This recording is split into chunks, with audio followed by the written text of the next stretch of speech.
بسم اللہ الرحمن الرحیم۔ زحاف، زحاف جو ہے یہ زحاف ہے بکسر الزا، اور لغت میں اسراء یعنی جلدی کو کہتے ہیں، اور یہ نام اس وجہ سے اس کا لیا گیا ہے کیونکہ جب یہ کلمے میں زحاف آ جاتا ہے تو وہ زبان پر بڑی جلدی ادا ہوتا ہے۔ اس میں نقص حروف بھی ہے اور نقص حرکات بھی ہے، یعنی حروف کا گرنا اور حرکات کا گر جانا، یہ زحاف کہلاتا ہے۔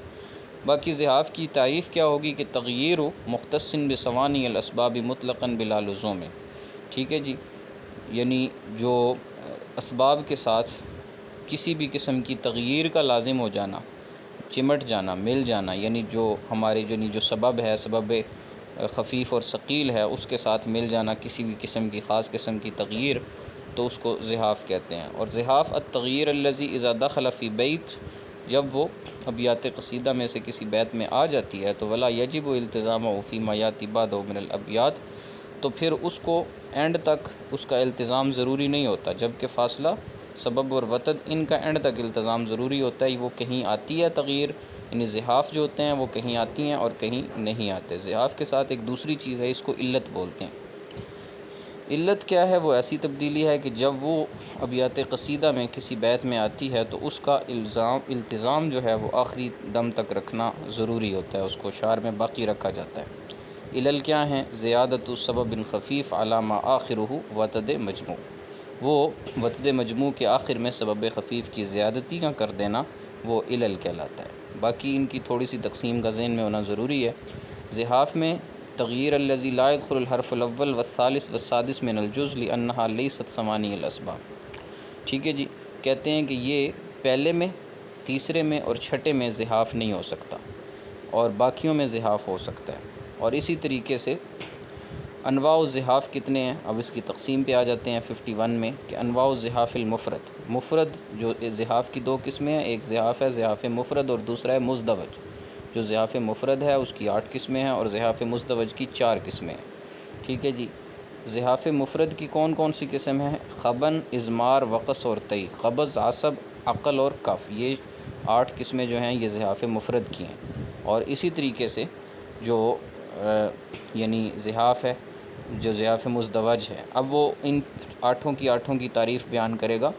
8 کی تعریف میں یہ ہے، وہ کہتے ہیں کہ ثانی جز کو حذف کر دینا، یعنی حذف ثانی الجزء ساکنن کا حذف سین، ٹھیک ہے۔ جیسے مستفعل ہے تو مستفعل میں دوسرا جو ہے، یعنی دوسرا جو ساکن آ رہا ہے مس میں سین، تو اسے حذف کر دینا یہ خبن کہلاتا ہے۔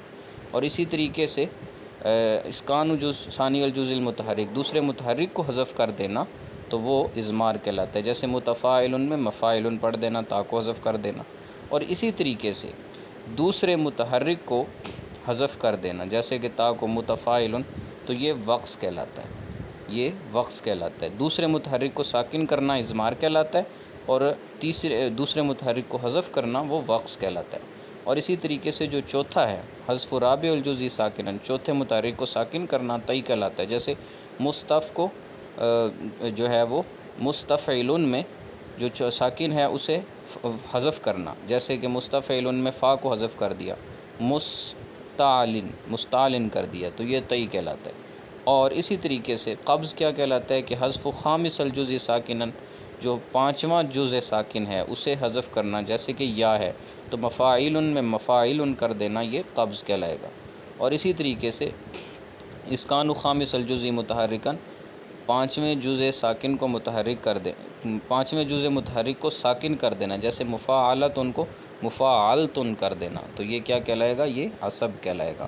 اور اسی طریقے سے جو ہے وہ عقل کیا کہلاتا ہے کہ حذف خامس الجزء متحرکن کا حذف لام، مفاعلتن میں 5ویں نمبر پہ لام آ رہا ہے، اس لام متحرک کو حذف اگر کر دیں گے تو وہ عقل کہلائے گا، تو مفاعاتن پڑھیں گے، اس صورت میں مفاعاتن پڑھیں گے۔ اور اسی طریقے سے آخری جو قسم ہے وہ ہے کف۔ کف کیا ہے؟ کہ جو 7واں جزء ساکن ہے اسے حذف کرنا، مفاعیل، مفاعیل میں جو 7واں جز ہے وہ نون ہے، تو نون کو اگر حذف کر دیں اور مفاعیل پڑھیں تو اس کو کہیں گے کف۔ اصول اس میں کیا چلا؟ آپ نے غور کیا ہوگا کہ یہ 8 میں اصول یہ چلا کہ ان 8 کے 8 صیغوں میں پہلا متحرک جو ہے وہ حذف ہوگا، پہلے میں پہلا متحرک جو ہوگا اسے آپ ساکن کریں گے، دوسرے میں یعنی جو متحرک کو پہلے میں ساکن کریں گے پھر اس کو حذف کر دیں گے، پھر یہ یعنی دوسرے حرف کی بات ہو رہی ہے۔ پھر چوتھے حرف کو پکڑیں گے، اسے ساکن کریں گے، پھر اسے حذف کر دیں گے۔ پھر اسی طریقے سے پانچویں کو پڑھیں گے، اسے ساکن نہیں کریں گے، اسے سیدھا حذف کریں گے، اور پھر ساتویں کو پکڑیں گے، پہلے اسے ساکن کریں گے، پھر اسے حذف کریں گے۔ یہ جو ہے یہ زحاف مفرد کی ٹوٹل 8 کی 8 قسمیں جو ہیں یہ مکمل ہو جائیں گی، یعنی کہ ان 8 کے 8 میں خبن بھی ہو جائے گا، اضمار بھی ہو جائے گا، وقص بھی ہو جائے گا، طی بھی ہو جائے گا، قبض، عصب، عقل اور کف 8 کی 8 جو ہے وہ پوری ہو جائیں گی۔ اس کے بعد آ جاتی ہیں جی زحاف مزدوج کی اقسام، کہ زحاف مزدوج جو ہے وہ کون سا زحاف ہے اور اس کی کون کون سی اقسام ہیں۔ اچھا جی، زحاف مزدوج کی ایک قسم ہوتی ہے خبل۔ خبل یہ ہوتا ہے کہ اذا کان الطی مع الخبن فی تفعیلۃ واحدہ۔ ہم نے پڑھا تھا طی کیا ہوتا ہے، طی میں ہم نے پڑھا تھا کہ جو چوتھا جز ہے، چوتھا جز ساکن ہے،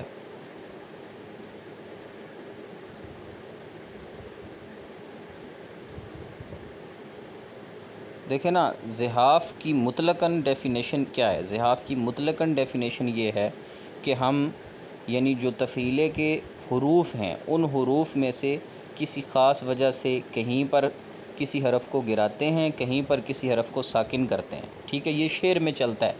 اور اس کے بارے میں اصول یہ ہے کہ زحاف جو ہوتا ہے یہ پورے قصیدے میں نہیں ہوگا، ٹھیک ہے، کہیں پر شعر کا جیسے اردو میں بھی یہ ہوتا ہے وزن چھوٹا پڑ رہا ہو تو وہاں پر ہم کہیں پر یعنی کہ کہیں پہ وزن پورا کرنے کے لیے یا کم کر لی یا کوئی حرف گرا لیا یا کسی کی حرکت کو بدل دیا تو یہ چلتا رہتا ہے۔ اسی طرح سیم عربی قصائد میں یہ ہوتا ہے کہ بعض مرتبہ شاعر جو ہے وہ زحاف سے کام لے جاتا ہے، لیکن وہ کسی بیت میں ہوگا، کسی میں نہیں ہوگا۔ اب زحاف مفرد میں ہم نے دیکھا کہ وہ تفعیلے کے اوزان میں سے کبھی دوسرے کو، کبھی چوتھے کو، کبھی جو ہے وہ ساتویں کو انہوں نے حذف کیا اور اس طرح باقی رکھا، ٹھیک ہے۔ اب یہ ہے کہ اس سے 8 قسمیں وجود میں آئیں۔ اب ان 8 قسموں کو جب آپس میں ملائیں گے، یعنی 2 کام اکٹھے کریں گے، مثال کے طور پہ طی اور وقص اکٹھا کریں گے یا کف اور عقل اکٹھا کریں گے تو اسے کہیں گے مزدوج۔ مزدوج کا مطلب ہی یہ ہے کہ مرکب، ٹھیک ہے نا، یعنی 2 زحافوں کا مجموعہ۔ تو 8 قسمیں ہمارے پاس زحاف مفرد کی بن گئیں۔ اب ان 8 میں سے اگر 2 ملا کے ہم کام کریں گے تو اسے کہیں گے کہ زحاف مزدوج۔ اب آپ کو یہ بات سمجھ میں آئی؟ اب آپ دیکھیں کہ مزدوج کیسے ہو رہا ہے۔ دیکھیں پہلا مزدوج ہوا ہے خبل کے اندر، خبل میں یوں مزدوج ہو رہا ہے، یہ 59 نمبر پہ اگر آپ دیکھیں، یہ آپ کو اسی پیج پہ نظر آ رہا ہوگا کہ ہم نے مستعی پڑھا تھا۔ طی میں یہ تھا کہ جو چوتھا ہمارے پاس ساکن تھا مستفعلن کی جو فا تھی، اس فا کو ہم نے حذف کر دیا تھا تو ہمارے پاس طی بنا تھا، تو وہ بن گیا تھا مستعیلن، مستعیلن۔ اب یہ جو طی ہے اس طی کو ہم نے خبن کے ساتھ جمع کیا ہے۔ طی اور خبن بھی اس کی قسم ہے زحاف مفرد کی، اور طی بھی زحاف مفرد کی قسم ہے، دونوں قسمیں زحاف مفرد کی ہیں۔ اب دیکھیں آپ، اب دیکھیں کہ طی کیا تھا، ہم نے خبن کیا تھا۔ 56 نمبر MCQs کو دیکھیں، وہاں خبن دیا ہوا ہے۔ خبن یہ تھا کہ جو دوسرا جزء ساکن یعنی سین تھی، اس سین کو ہم نے حذف کر کے بنا دیا تھا متفاعلن، ٹھیک ہے نا، مستفعلن کو ہم نے بنا دیا تھا متفاعلن، متفاعلن، سین کو ہم نے حذف کر دیا تھا۔ اب اس خبن کو اور اس طی کو آپس میں اگر آپ ملا دیتے ہیں کسی شعر کی یا کسی بیت کے اندر تو اس سے ایک نئی چیز سامنے آتی ہے، ٹھیک ہے جی، یعنی کہ مستفعلن میں آپ دیکھیں، مستفعلن میں سین کو بھی ہم نے گرا دینا ہے اور فا کو بھی ہم نے گرا دینا، تو دونوں کو ہم نے گرایا تو پیچھے کیا بنا، ٹھیک ہے نا، سین بھی گر گیا اور فا بھی گر گیا تو یہ خبل ہو گیا، اور جو صیغہ کیا بنا، صیغہ بنا متعیلن، ٹھیک ہے نا جی، متعیلن، تو یہ وزن بن گیا، تو اس کو کہہ دیتے ہیں خبل۔ خبل کے بعد ہے جی خزل۔ خزل کیا ہے؟ طی ہم نے ابھی اوپر پڑھا کہ چوتھے کو گرانا طی کہلاتا ہے، چوتھے کو گرانا طی کہلاتا ہے۔ اچھا، اس کے ساتھ آپ دیکھیں ہم نے ایک جو ہے وہ اس کی زحاف کی اقسام میں سے ایک قسم پڑھی ہے اضمار، 57 پہ ہے، 57 پہ اضمار ہے۔ اضمار یہ تھا کہ جو دوسرا متحرک ہوتا ہے اس کو ساکن کرنا ہے، گرانا نہیں۔ خبن میں تو گرانا ہے نا، ایک مرتبہ گرانا ہے اور دوسری مرتبہ اس کو ساکن کرنا ہے، متحرک کو، دوسرے متحرک کو ساکن کرنا ہے، جیسے متفاعلن میں ہم نے اس میں متفاعلن میں ہم نے دوسرے متحرک کو ساکن کیا تھا، متفاعلن کیا تھا۔ اب آپ دیکھیں طی میں چوتھا گرانا ہے تو گویا کہ ہم نے چوتھے کو گرا دینا ہے اور دوسرے کو ساکن کر دینا ہے۔ متفاعلن میں ہم نے جب یہ یعنی عمل جو اب ہم نے کیا تو اس میں کیا بن گیا، چوتھے کو ہم نے گرایا تو وہ بن گیا متفاعلن، متفاعلن، تو یہ متفاعلن جو ہے یہ کہلائے گا خزل، ٹھیک ہو گیا جی۔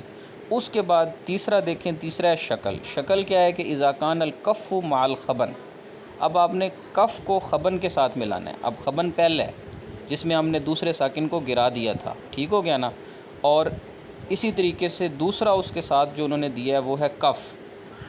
دوسرا جو اس کے ساتھ دیا وہ کون سا ہے؟ وہ ہے کف۔ کف کا کیا تھا؟ کف کے بارے میں ہم نے پڑھا تھا، کف 63 میں دیکھیں، یہ ساتواں جو آپ کا ساکن ہے اس ساکن کو آپ نے حذف کرنا ہے، ساتویں ساکن کو۔ اب آپ دیکھیں فاعلاتن، فاعلاتن، اب فاعلاتن میں ساتواں کون سا بنتا ہے؟ نون۔ نون کو آپ نے کر دینا ہے ویسے ہی حذف، ٹھیک ہے، اور اسی طریقے سے آپ نے خبن کرنا ہے، یعنی دوسرے کو بھی آپ نے حذف کر دینا ہے، ٹھیک ہے جی۔ تو فاعلات ان کا کیا بنا؟ فاعلات، فاعلات، یہ فاعلات جو ہے یہ اس کو کہیں گے شکل، ٹھیک ہو گیا جی۔ اس کے بعد آ جاتا ہے نقص۔ نقص میں کیا ہے؟ نقص میں یہ ہے کہ آپ نے کف اور عصب کو جمع کرنا ہے۔ کف ہم نے پڑھا کہ ساتویں کو گرانا کف کہلاتا ہے، اور عصب کیا کہلاتا ہے؟ 61 میں لکھا ہوا ہے کہ جو پانچواں جزء متحرک ہے اس کو ساکن کرنا ہوتا ہے، پانچویں کو ساکن کرنا ہوتا ہے، اور اب ہم نے پانچویں کو ساکن کرنا ہے اور ساتویں کو ہم نے کیا کر دینا ہے؟ ویسے ہی گرا دینا ہے، ٹھیک ہو گیا جی۔ اب آپ دیکھیں نقص کیا بنے گا۔ ساتواں نون ہے تو نون کو تو ہم نے ویسے ہی گرا دیا، ٹھیک ہو گیا، اور پانچواں جو تھا ہمارے پاس وہ تھا لام، اس لام کو ہم نے ساکن کر دیا، تو مفاعلتن تھا نا، تو مفاعلتن سے کیا ہو گیا؟ مفاعلت، مفاعلت، تو یہ جو مفاعلت ہے یہ کیا کہلائے گا؟ یہ نقص کہلائے گا۔ سمجھ آ گئی زحاف اور اس یعنی ضیاف مفرد اور مزدوج کی۔ اب آپ آ جائیں علل کے اوپر۔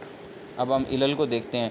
علل میں یہ ہے کہ تغییر یصیب الاجزاء زیادتاً او نقصاً، ٹھیک ہے، کہ یعنی بیت میں یعنی تفعیلوں کے اندر کہیں پہ زیادتی کر دینا، کہیں پہ کمی کر دینا، یہ علل کہلاتا ہے مطلقاً۔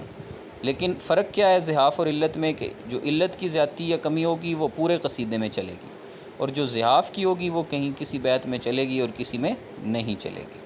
اب دیکھیں جی، زحاف مختصم بثوانی الاسباب، وہ ان 8 تفعیلوں کے ساتھ خاص ہیں، اور علت جو ہوتے ہیں یہ لا تختص بثوانی الاسباب، یہ ان سببوں کے ساتھ خاص نہیں ہوتے، یعنی وہ جو پڑھا تھا سبب ثقیف، خفیف، وط مجوع، مفروق، فاصلہ صغریٰ کبریٰ، یہ ان کے ساتھ ثوانی الاسباب کے ساتھ خاص نہیں ہوتے۔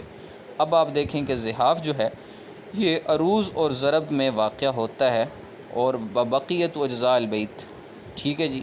اور علت جو ہوتی ہے لا تقع اصالتاً الا فی العروض والضرب، یعنی زحاف کہیں پر بھی واقع ہو سکتا ہے، جبکہ علت جو ہے وہ صرف عروض اور ضرب میں واقع ہوگی۔ عروض اور ضرب ہم نے پڑھا تھا کہ دونوں جو شعر کے حصے ہیں ان میں سے جو پہلے کا آخری جز ہے وہ عروض کہلائے گا، اور دوسرے کا آخری جز جو ہے وہ ضرب کہلائے گا، اور اوورال پہلا صدر کہلائے گا اور دوسرا کیا کہلائے گا؟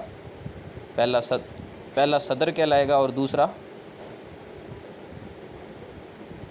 نہیں، حشف تو زیادتیاں ہیں نا، حشف تو زیادتیاں ہیں شعر کی، حشف جو اس کے علاوہ ہوں گی ساری وہ حشف کہلائے گا، اور اوورال ہم نے یہ پڑھا تھا کہ جو تفعیلے کا پہلا جز ہوگا وہ کہلائے گا صدر، ٹھیک ہے جی، اور اسی طریقے سے جو دوسرا جز ہوگا تفعیلے کا وہ عجز کہلائے گا۔ اب یہ ذہن میں رکھنا ہے، وہ عجز کہلائے گا۔ اچھا جی، اب آ جائیں اس پہ، تو ہم نے یہ ایک بات اس میں فرق پتہ چلا کہ زحاف کہیں بھی ہو سکتا ہے، ٹھیک ہے جی، جبکہ جو علت ہوگی وہ صرف عروض یا ضرب کے اندر ہو سکتی ہے، اس کے علاوہ نہیں ہو سکتی۔ اچھا جی، الزحاف لا يلزم فی بقعۃ القصیدہ وتلزم الا، وہی بات آ گئی۔ اچھا جی، اب آ جاتے ہیں 73 پہ کہ علل جو ہیں اس کی کئی اقسام ہیں۔ بعض علل زیادہ ہوتی ہیں اور بعض علل نقص کہلاتی ہیں۔ علل زیادہ 3 ہیں، اس کی 3 قسمیں۔ علل زیادہ کیا ہے کہ وہی ما کانت بزیادتی حرف او حرفین، تفعیلے کے اوپر 1 یا 2 حرفوں کی زیادتی جو ہے وہ علل زیادہ کہلاتی ہے، اور یہ 3 ہیں۔ Number 1 تسبیغ، number 1 تسبیغ۔ تسبیغ کیا ہے؟ زیادت حرف ساکن علی ما آخرہ، سبب خفیف پر آخر میں ایک حرف ساکن کی زیادتی کر دینا، ٹھیک ہو گیا جی۔ سبب خفیف ہے نا، سبب خفیف میں ہم نے پڑھا تھا کہ ایک متحرک اور ایک ساکن ہوتا ہے، ٹھیک ہے جی، تو آخر میں سبب خفیف کیا ہے؟ تن ہے، فاعلاتن میں تن ہے، ٹھیک ہے، اور اس تن کے اوپر آپ نے کیا کیا کہ جب آپ نے ایک حرف ساکن کی اس کے اوپر زیادتی کی آخر میں تو وہ کیا ہو گیا؟ فاعلاتانی، فاعلہ تانی ہو گیا، تن سے فاعلہ تانی ہو گیا، ایک الف کی اس میں زیادتی ہوگی تو یہ تسبیغ کہلائے گا۔ اسی طریقے سے دوسرا ہے تزییل۔ تزییل یہ ہے کہ زیادت حرف ساکن علی ما آخرہ وطد مجموع، آخر میں وطد مجموع ہو اور اس وطد مجموع کے اوپر آپ کیا کر دیں، آخر میں ایک حرف ساکن کی زیادتی کر دیں۔ تو متفاعلن ہے، متفاعلن ہے، ٹھیک ہے، یا مستفعلن ہے، تو وہ مستفعلن کیا بن جائے گا، مستفعلن بن جائے، یعنی علن جو ہے وہ علان ہی بن جائے گا، ٹھیک ہے۔ تو وہ یا مثال کے طور پہ اگر وہ متفاعلن ہوگا تو وہ متفاعلان ہی ہو جائے گا، اور اگر وہ مستفعلن ہوگا تو وہ مستفعلان ہی ہو جائے گا، یہ تزییل کہلائے گی۔ اور تیسرا ہے ترفیل، ٹھیک ہے، علل زیادہ کی ابھی ہم پڑھ رہے ہیں، نقص کی نہیں پڑھ رہے۔ تو علل زیادہ کا تیسرا ترفیل ہے، پہلا تسبیغ، دوسرا تزییل اور تیسرا ترفیل۔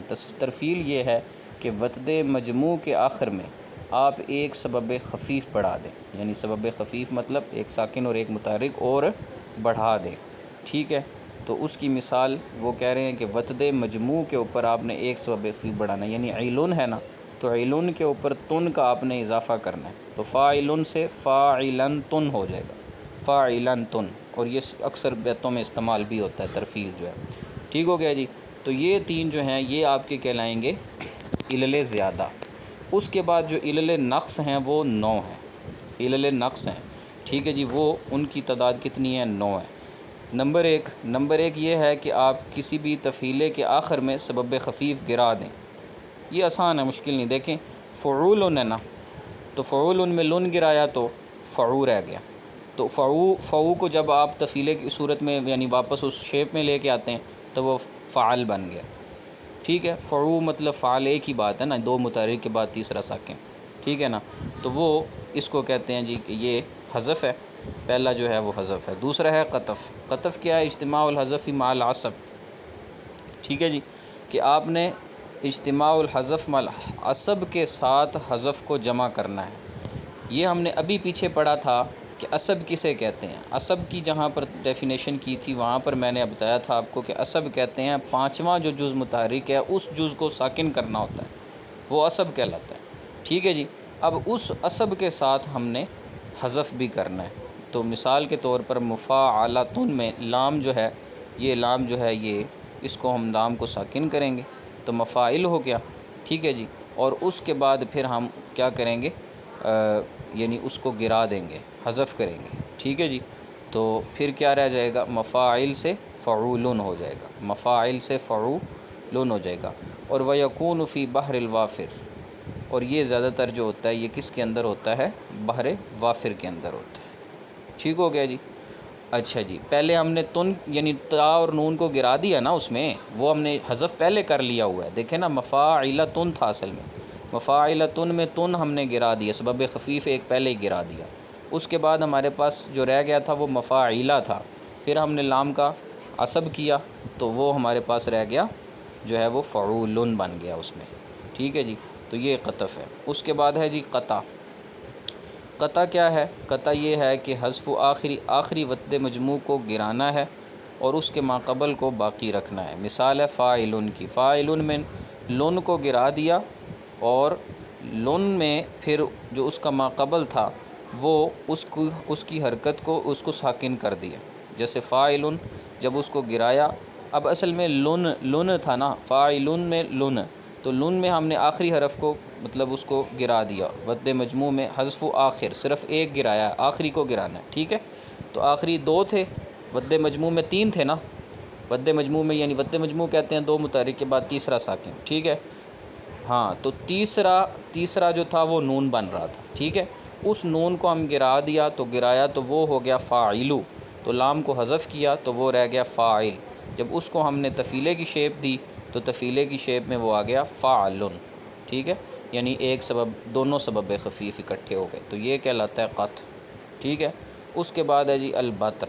بتر کیا ہے، اجماع الحذف والقطع، اوپر جو قطع کیا ہے اس قطع کے ساتھ جو ہے وہ حذف بھی کرنا ہے، یعنی قطع ہم نے اوپر کیا تھا جیسے فاعلاتن ہے، تو فاعلاتن کا قطع کیسے ہوگا، فاعلاتن کا قطع ایسے ہوگا کہ ہم نے اس میں سے جو آخری کو گرا دیا، آخری کو گرایا تو وہ رہ گیا فاعلہ، تو فاعلہ کا لام ساکن کیا تو وہ رہ گیا فاعل، ٹھیک ہے جی۔ تو فاعل جو ہے وہ بعد میں جب اسے صیغے کی حالت میں کیا تو وہ ہو گیا فاعل۔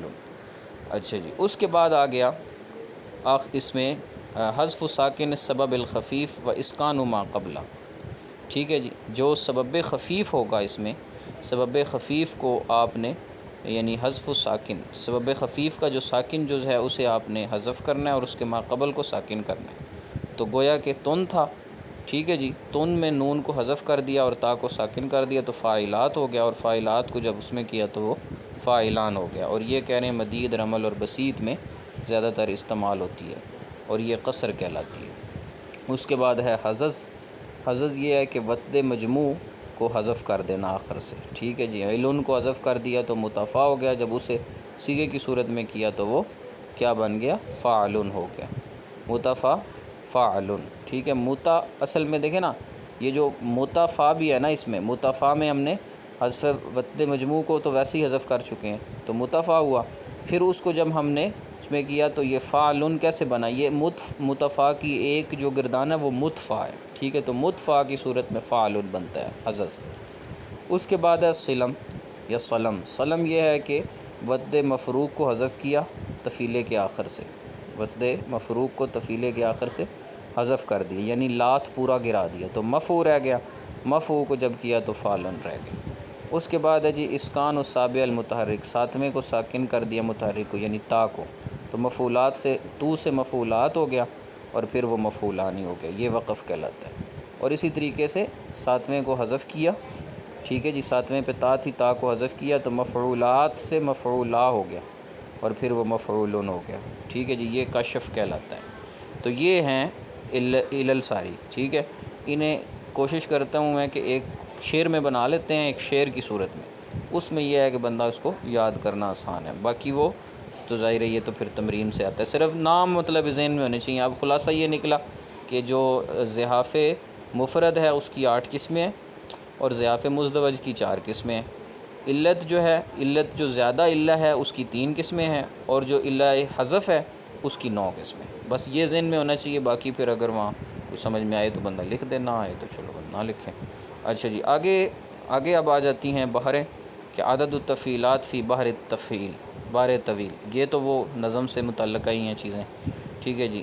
تفعیلے جو ہوتے ہیں بحر طویل میں وہ 8 ہوتے ہیں، ٹھیک ہے جی، مدید میں 6 ہوتے ہیں اور بسیط میں بھی 8 ہوتے ہیں اور وافر میں بھی 6 ہوتے ہیں، اور اسی طریقے سے کامل کے بھی 6 ہیں اور حزج کے بھی 4 ہیں اور اسی طریقے سے بحر رجز کے 6 ہوتے ہیں، ٹھیک ہے جی، تو اور بحر رمل کے 6 ہوتے ہیں، ٹھیک ہے جی۔ مثال کے طور پہ اب رمل ہے نا، تو رمل الابحر یرویہ الثقات فاعلات فاعلات فاعلات، ٹھیک ہے، یہ اس کا نظم میں یہ ہے نا، تو اب یہ دیکھیں فاعلات فاعلات فاعلات، تو اس کو اگر آپ 2 مرتبہ کریں گے تو کتنے تفعیلے بن گئے؟ 6 بن گئے، سمجھ آ گئی 6 کیسے ہوتے ہیں؟ اچھا، اسی طرح عدد تفعیلات فی بحر السری، ٹھیک ہے جی، بحر سری ما لہ سائل مستفعل فاعل مستفعل، نہیں، بحر سری ما لہ سائل متفاعل متفاعل متفاعل، تو یہ بھی 3 ہے، 3 کو 3 سے دیں گے تو وہ بھی 6 ہو جائیں گے، ٹھیک ہے۔ آگے ہے منصرخ، ٹھیک ہے جی، تو اس کے کتنے ہوتے ہیں؟ اس کے 6، یعنی وہ نظم اگر ذہن میں ہو تو یہ کوئی مشکل چیز نہیں ہے، ٹھیک ہے۔ اسی طرح خفیف جو ہے اس کے 6 ہوتے ہیں اور مضارع کے 4 ہوتے ہیں، اور اسی طرح بحر مختضب کے جو ہیں وہ بھی کتنے ہوتے ہیں جی؟ 4 ہوتے ہیں، اور اسی طرح مجتس کے 6 ہوتے ہیں اور متقارب کے 8 ہوتے ہیں اور متدارک کے بھی 8 ہوتے ہیں۔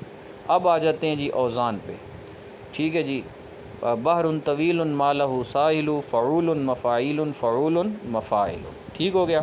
اور اسی طرح مدید تو اس کا ہے جو ہے نا وہ وہ بسیط ہے، مدید کا کیا تھا شعر؟ مدید کا میرے ذہن سے فاعلات فاعل فاعلات،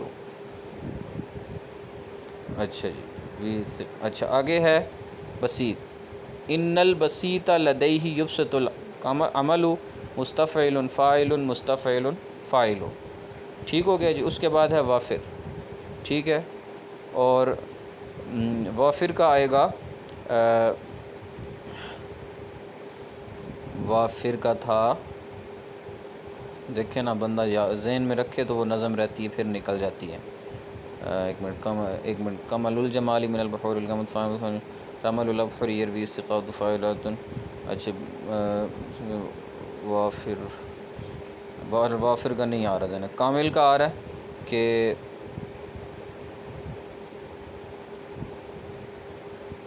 ٹھیک ہو گیا۔ تو یہ حزج کا ہے، اسی طرح رجز کا، ٹھیک ہے جی، اور رمل کا، ٹھیک ہے، رمل الابحر یرویہ ثقات فاعلات فاعلات فاعلات، تو یہ رمل کا آ گیا، ٹھیک ہے جی۔ آگے ہے سری کا، بحر سری مالہ ساحل مستفعل مستفعل فاعل، منصرف کا مستفعل مفعولات مستفعل، اور خفیف کا فاعلات مستفعل فاعلات، مضارع کا، ٹھیک ہے جی، مفاعیل فاعلات، اور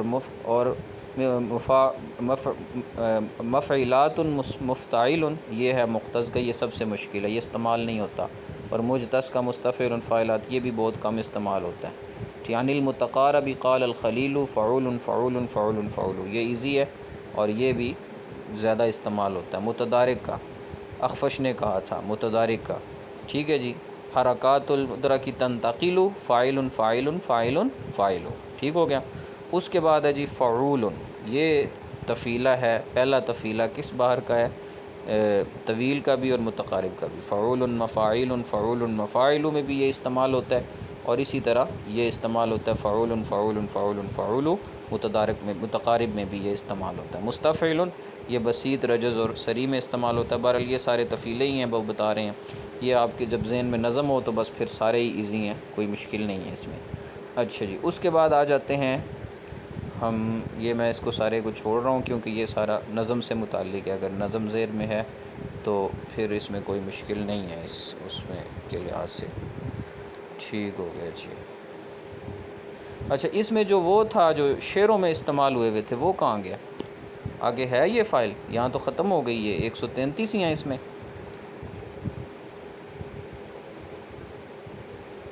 نہیں، وہ شعروں کی بحریں دی ہوئی نہیں تھی کہ اس نے یہ شعر کہا تو اس کی یہ بحر ہے، اس نے یہ شعر کہا، اس میں دی ہوئی نہیں تھی پہلے وہ بحریں؟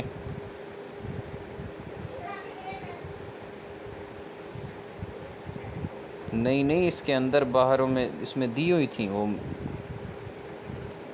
میرے خیال میں تو اس میں